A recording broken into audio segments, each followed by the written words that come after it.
bienvenue sur ma chaîne Titel Livre BD. Salut les amis! Alors, ma première vidéo en fait, copiée effectivement sur les booktubers, puisque ça va être une palle.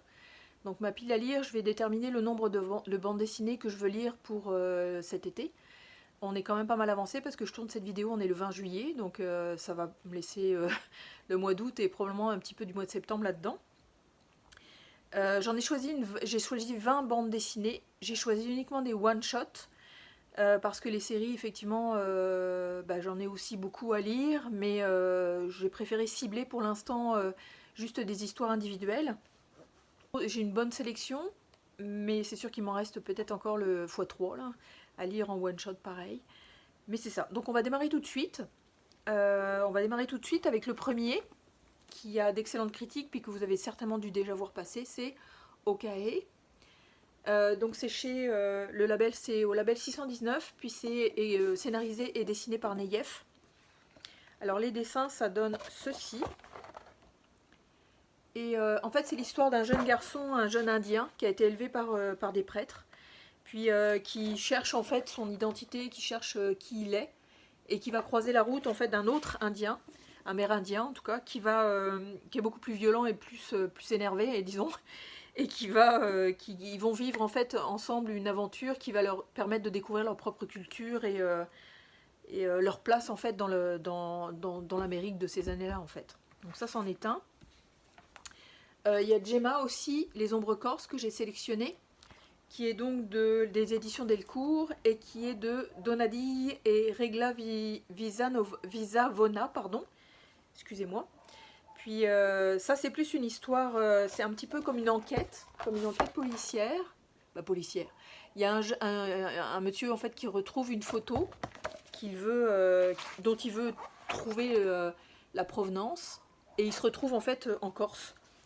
Donc cet album-là en fait est réputé quand même pour bien traiter de la Corse, pour montrer un paysage de Corse qui est assez fantastique. Puis les dessins sont vraiment magnifiques. Et la couverture est un petit peu cartonnée en fait. C'est pas verni, donc c'est agréable en fait à tenir. Ça sent bon aussi. Donc ça c'est good. Ensuite, bon, comme j'ai mes petites sèches évidemment, parce que ça fait quand même pas mal de BD à se souvenir, et comme je les ai pas encore lus, je ne sais pas exactement de quoi ça parle. Donc il faut que je suive le rythme. Alors, le troisième, si je ne me trompe pas, c'est Chasseur de Sève. Donc c'est chez Les Humanoïdes Associés, édition critique.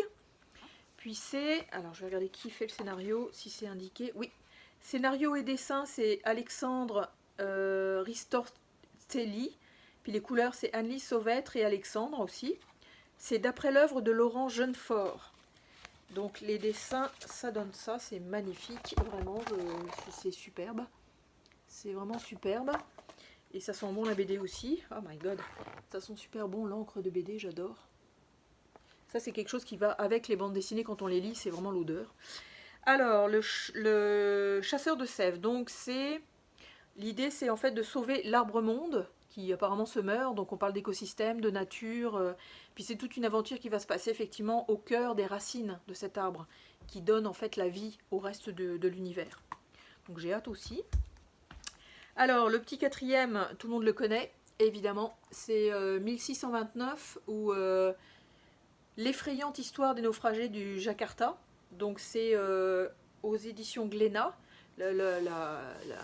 L'album est magnifique, vraiment, c'est un super travail d'éditeur. Puis le scénariste, c'est Xavier d'Horizon et Timothée Montaigne en fait pour le dessin. Alors au niveau dessin, ça donne ceci. C'est vraiment un grand format en fait, c'est une des plus grandes BD que je puisse avoir dans ma bibliothèque, incluant les Indes fourbes d'ailleurs. Oh my god, c'est sublime, c'est sublime. Donc en fait l'histoire porte le titre du bouquin montre bien l'histoire, c'est vraiment l'effrayante histoire des naufragés du Jakarta. Donc ça se passe, je ne sais pas exactement quelle époque, mais vu ça là, ça doit être dans les années 1800 quelque chose j'imagine. C'est un premier tome, si je ne me trompe pas, moi qui parlais de one shot finalement, oui c'est un premier tome, mais je crois que c'est un diptyque si je ne me trompe pas, donc yeah, j'ai hâte aussi. Ensuite, le cinquième, si je ne m'abuse, oui, c'est La Femme à l'étoile, donc celui-ci. Donc c'est chez Casterman. Puis c'est Anthony Pastor qui apparemment ouais, fait scénario et dessin. Le dessin est superbe aussi, c'est magnifique. C'est dans ces tons-là aussi. C'est dans les tons de vert bleu. Des fois on peut avoir apparemment des... Ouais, peut-être ça doit être des songes ou des choses comme ça en fait pour changer de... C'est magnifique. L'histoire en fait ce sont deux personnes qui sont en fuite et qui vont se retrouver dans un refuge et qui vont créer des liens. Au fur et à mesure en fait que l'histoire va se dérouler en fait. Donc la femme à l'étoile. Ça aussi j'ai hâte. Le 6e, je ne sais pas si je vais réussir à tenir le compte au fur et à mesure que je les sors, là, mais on va bien voir. C'est Monsieur Apothéose, c'est chez Vent d'Ouest. Alors, le scénario est de Julien Fray et dessin et couleurs de David, ou David, D-A-W-I-D. Les dessins sont très chouettes aussi. De toute façon, moi je choisis toujours des BD en fait, où en général j'aime les dessins aussi, parce que ça rend l'histoire attractive. Donc c'est l'histoire en fait d'un jeune homme qui fait partie d'une famille apothéose, qui en fait ne doivent pas faire de vagues sous peine de mort. S'il commence à être ambitieux et à vouloir plein de choses en fait, apparemment il meurt. Donc enfin il meurt je pense dans des circonstances assez atroces. Donc souvent c'est low profile en fait dans cette famille. Sauf que à un moment donné, effectivement, il y a un grain qui va arriver. Ça doit être encore une histoire d'amour ou peut-être la rencontre effectivement avec quelqu'un qui va dégripper tout ça. Donc ça c'en est un encore. Ensuite, je vais laisser tomber le compte parce que je me souviens plus. Déjà, je crois que le 7e. J'ai Mademoiselle Sophie ou la fable du lion et de l'hippopotame. Donc ça c'est scénarisé par Zabu et le dessin et couleur est par Hippolyte. C'est du dessin très un peu enfantin, mais ça traite quand même d'histoires généralement assez sérieuses. C'est le 3e que j'ai en fait dans ma bibliothèque. Sur les 3 j'en ai lu 2, j'en ai lu 1, et celui-là sera le 2e. C'est l'histoire d'un petit garçon de 11 ans en fait qui est entre l'enfance et la préadolescence en fait, qui va observer en fait sa maîtresse qu'il adore. Mais sa maîtresse après les vacances en fait apparemment elle change de plus en plus. Donc il comprend pas trop, il va s'interroger et puis c'est comme ça qu'il va mettre le pied en fait dans l'adolescence. On va voir. J'avais lu en fait de ces deux auteurs là, j'avais lu Incroyable. Puis c'était le même genre, enfin c'est doudou puis très profond et ce sont des belles histoires en fait.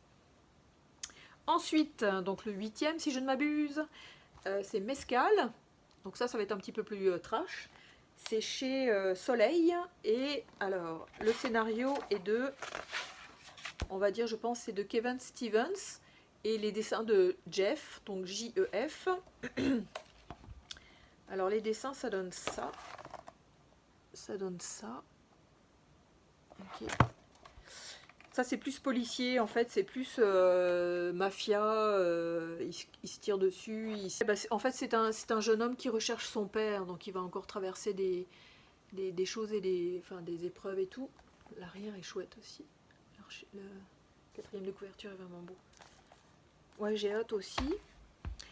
Un livre qui m'a été recommandé en fait par... qui m'a été recommandé, il me l'a pas recommandé à moi-même, mais il l'a recommandé dans ses revues.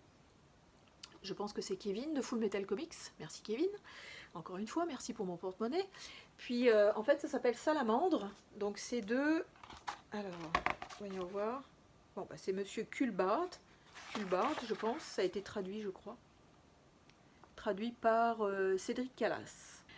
Donc Salamandre, c'est chez 404 éditions. Ça parle en fait d'un petit garçon de 11 ans qui en fait se retrouve dans l'univers de son grand-père qui est un petit peu barré en fait apparemment. Puis encore une fois c'est une quête initiatique. D'après ce que j'ai compris en fait c'est semi-autobiographique.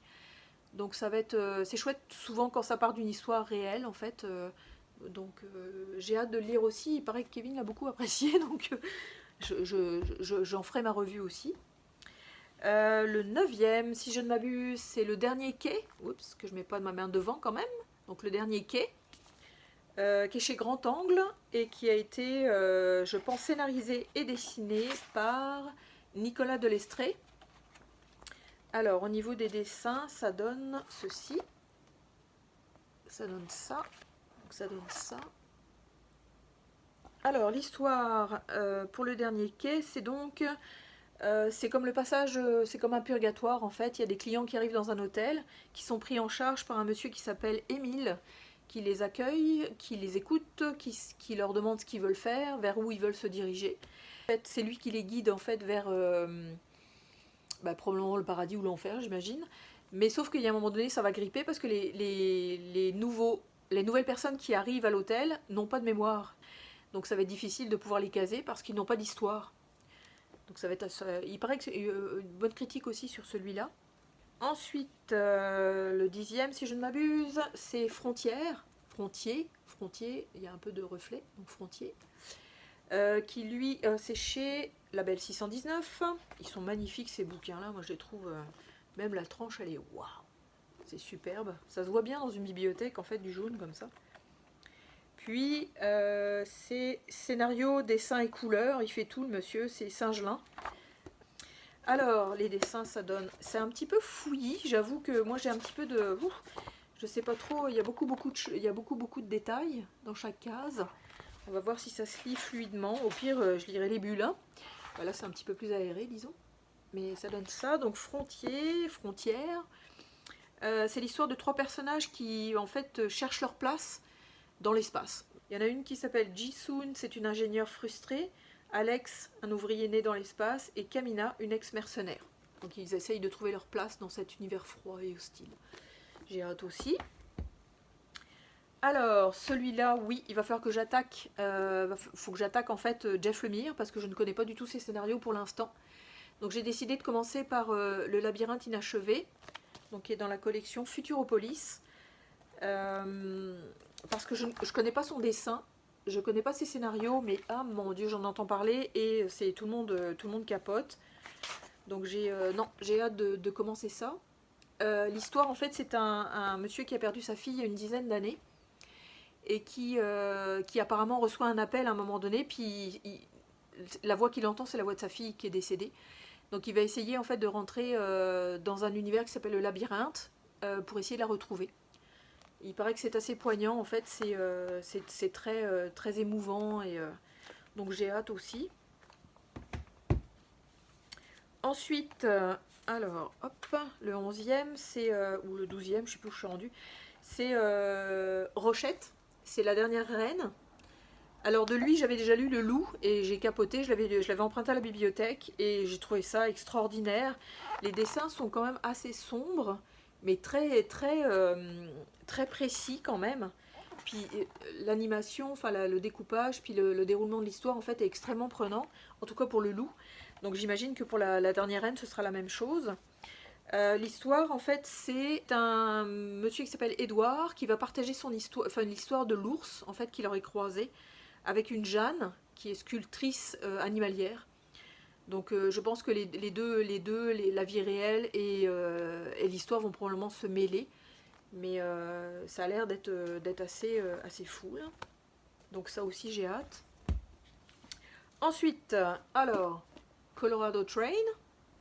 Colorado Train qui est chez Sarbacane et qui est écrit et scénarisé par Alex W. Inker. C'est d'après le roman de Thibaut Vermeaux. C'est en noir et blanc et il y a aussi de très bonnes critiques. Il y a aussi de très bons échos. J'avoue que en fait on risque d'aller un petit peu dans les bas-fonds parce qu'on va suivre 3, si je ne me trompe pas, c'est-tu 3 ? Bah on sait pas, je dis 3 mais il y en a peut-être plus. C'est des jeunes skateurs en fait qui luttent contre la pauvreté, l'ennui et la drogue. Et en fait ce qui est intéressant, et j'ai hâte d'essayer ça parce que ce serait vraiment la première fois, mais il y a une playlist en fait qui est donnée à la fin du bouquin qu'on peut faire passer en même temps qu'on fait notre lecture de cette BD là. Donc ça va être fun. Je sais pas comment on peut se débrouiller pour rythmer ça, mais je vais m'essayer à ça, ça va être chouette. Donc c'est bon. Ensuite ça oui, donc c'est Furieuse. C'est chez Dargaud. C'est scénario de Geoffroy Monde et c'est mis en scène, dessin et couleurs par Mathieu Burnia. Donc c'est l'histoire de la fille du roi Arthur qui en fait s'ennuie beaucoup et qui crée une alliance en fait avec l'épée, donc Excalibur, qui elle aussi se fait chier beaucoup. qui parlent toutes seules et elles vont vivre en fait toutes les deux beaucoup d'aventures. Puis les dessins sont vraiment marrants. Les dessins sont un petit peu mangasinés, là, je sais pas comment on peut dire, un petit peu. Ouais, c'est vraiment chouette. Donc ça aussi j'ai hâte. Ensuite, Sheltered, que j'en entends beaucoup parler aussi effectivement encore une fois par Kevin. Donc je vais pouvoir enfin lui dire à un moment donné, je l'ai lu, ça y est, je peux te dire que c'était génial ou que j'ai pas aimé du tout. Mais bref, c'est ça, c'est chez Akileos et c'est écrit, déscénarisé, tout ça, par Brisson, Christmas et Shangama. Donc c'est un récit pré-apocalyptique. Ce sont des hommes et des femmes en fait qui se sont préparés malheureusement à la fin du monde, j'imagine. En tout cas, pré-apocalyptique en général, c'est pour une fin du monde. Puis malheureusement, il y a un truc qui va grincer à un moment donné, c'est que je pense que les enfants vont tuer les adultes. Si je me trompe pas, ça se découvre quand même assez rapidement dès le début du bouquin. Et oui, je pense que ça va être assez chaud, je pense. Puis ça va être une histoire de survie. Ouais, donc ça donne ça. J'ai vraiment hâte de le lire. C'est un gros pavé par exemple, il est quand même assez épais, mais non, c'est ça. Ça fait partie de mes défis. Il faut que je les lise. Alors, je sais pas quoi, je suis rendue au 17e. We Are the Night. Donc ça, c'est une nuit, 27 destins, une foule de mauvais choix. C'est donc chez Glénat. Scénario Ozanam et dessin et couleurs, c'est Kieran. Au niveau des dessins, ça donne ça. Donc on va suivre effectivement combien de personnages? Je me souviens plus. On va suivre 19 personnes pour 17 histoires, en fait 17 tournants dans une demi-nuit. Ça va être assez intense, mais j'aime ça moi les histoires qui se recroisent. Les gens vont les personnages là-dedans en fait vont se croiser, décroiser, tout ça. Donc ça va être assez chaud. Je pense que c'est assez violent aussi. Puis ensuite on va aller quelque chose de plus léger et plus chouette. C'est un océan d'amour. Il est pas 9-9 celui-là. Enfin je veux dire l'histoire a été pondue il y a quand même pas mal de temps. Et c'est Lupano qui a fait le scénario. Et c'est dessin et couleurs de Gregory Panaccione, si ça se dit comme ça. Et c'est une bande dessinée en fait qui n'a aucune bulle. Ça n'a aucune bulle, c'est-à-dire que l'histoire effectivement se déroule en fait, voilà, se déroule sans qu'il y ait aucune explication, sans qu'il y ait de parole, sans rien. Et il paraît que c'est un vrai petit bijou en fait. On suit, je pense, un marin sur un océan et il y a une bigoudaine, je crois, qui l'attend sur la terre. Enfin bref, donc on va voir aussi celui-là. J'ai hâte de le lire, ça fait un petit moment qu'il est dans ma bibliothèque. Ensuite, le 19e, c'est Pense ou les plis du monde. Donc ça, c'est de Jérémy Moreau. Les dessins sont comme ceci. Je pense qu'on commence à connaître la patte de Jérémy parce que je crois que je me souviens, il a écrit aussi la saga de Grimr, ce que je n'ai pas encore mais que je vais probablement m'acheter, surtout si j'aime Pense ou les plis du monde parce que les dessins sont magnifiques.